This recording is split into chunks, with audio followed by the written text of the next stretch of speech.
How do you trust yourself when logic says one thing and your intuition says something completely different? If you keep going back and forth, second guessing yourself, or waiting for clarity that never comes, this reading will help you understand what's actually happening and why this conflict keeps repeating. Hi, I'm Karen from Soul Driven Tarot. This channel is about practical, grounded tarot for clarity and spiritual growth. In this video, we're going to look at how to trust yourself when logic and intuition don't agree, and why this internal conflict can keep you stuck in doubt, even when you feel like you already know better. This reading isn't about telling you what decision to make.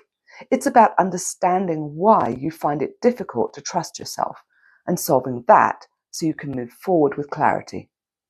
We're going to look at why you keep doubting yourself, why trusting yourself can feel harder than trusting someone else's advice, whether you're overthinking things and just telling yourself you're being logical, whether you're anxious and trying to avoid the truth and mistaking that for your intuition, and how to get your logic and your intuition to work together.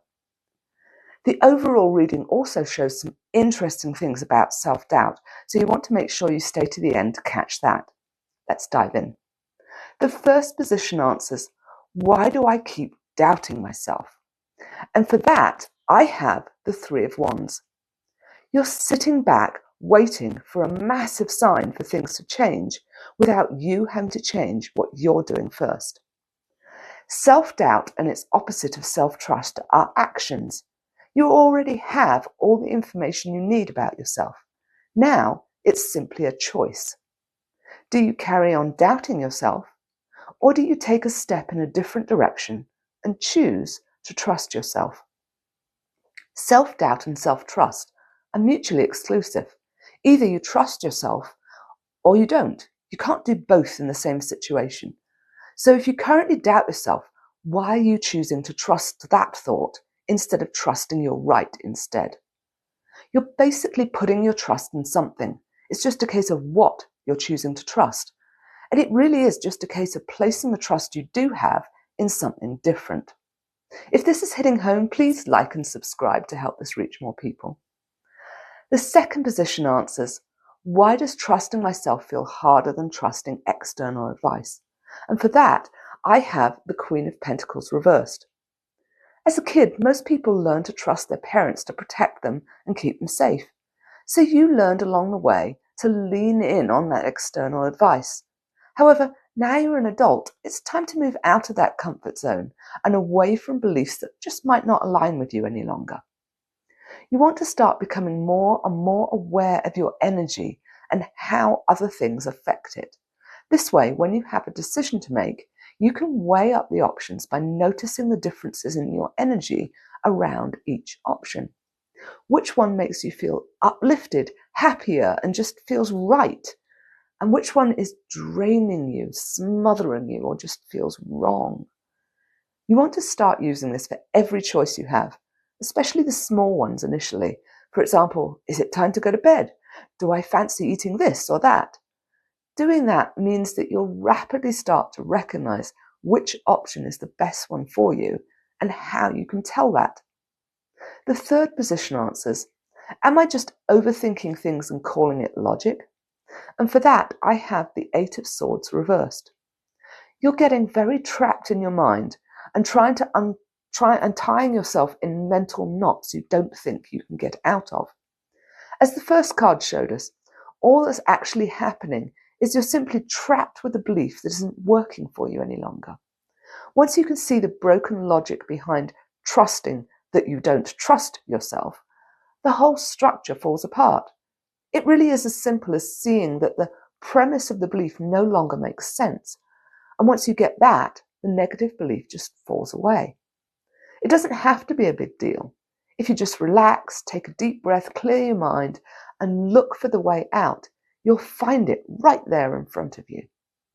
The fourth position answers, am I just avoiding responsibility or feeling anxious and calling that intuition? And for that, I have the Nine of Swords reversed. You're so desperately trying to get out of overwhelm and anxiously overthinking it all that you're stuck in your head. And when you're stuck like that, you can't get in touch with your intuition. To access your intuition, you need to be calm, open, and not leaning on any specific outcome.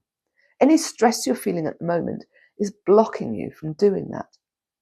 When you get an answer intuitively, you either know in your core that it's the answer you ask for. You feel it in some way, like feeling the rightness of it. You hear the answer, often in a different tone or using different words than you personally use, or you see the answer, maybe written out in front of you as a sign in some form. It depends on what intuitive channels you already have open, because everyone has them all, but not everyone has opened them all yet. Once you start to recognize your intuition, you'll be able to tell when you're sidestepping and when you're getting a real intuitive answer. The fifth position answers, how can I get my logic and intuition to work together? And for that, I have the 9 of Pentacles reversed. You need to be less attached to the practical answers your logic gives you and be more open to receiving information from your higher self and allowing it to flow in, even when you can't see that answer to something. Once you have your intuition bringing in that information regularly, then start comparing it to what your logic is telling you and seeing if they differ. If they're not agreeing, look to see if there's something making the logic fall apart, like trusting that you don't trust yourself. Sometimes, though, the answer from your higher self doesn't make logical sense until you look back on it years later. At the time, you simply didn't know something or hadn't done something that would make the whole thing make sense. And that's when you have to decide to make the choice whether to go with what your ego mind is telling you is logical or to follow the illogical thing your higher self is saying is the way to go. It then becomes a question of whether or not to trust yourself to follow the choice you select. If you're doubting yourself because some past decisions didn't work out the way you wanted, and you keep focusing on that, then you'll get more of what you focus on. In other words, like the famous quote says, whether you think you can or you can't, you're right. If you continue to doubt yourself, you believe that you made the wrong choice, then that's what you manifest. However, if you choose to trust yourself and know that whatever choice you make is going to help you grow and learn something, then you'll manifest that instead. And from there, you can grow into trusting yourself more and more. Overall, there's a lot of reversal energies as you need to change what you're doing and let go of things. We also have 2 9s, which shows a lot of ending energies. So what this is saying is you're finally ready to let go of all this self-doubt and move on. It might have been a big issue in the past, but now you know where it's coming from and why you have it. It's not a big issue anymore. It's also not an emotional thing since there are no cups in the reading. Instead, it's much more about taking logical, practical action, which goes really well with that first card being about something you have to do. If you've been stuck in the back and forth between logic and intuition, you're not alone. It's a common part of learning to trust yourself. To go deeper into how intuition actually works, I have a video called How Does Tarot Work? That builds on this and explains the process more clearly. I'll put the link in the description below if you want to watch that next. If this helped something click for you, let me know in the comments what it was. I'm Karen from Soul Driven Tarot, and I'll see you in the next video.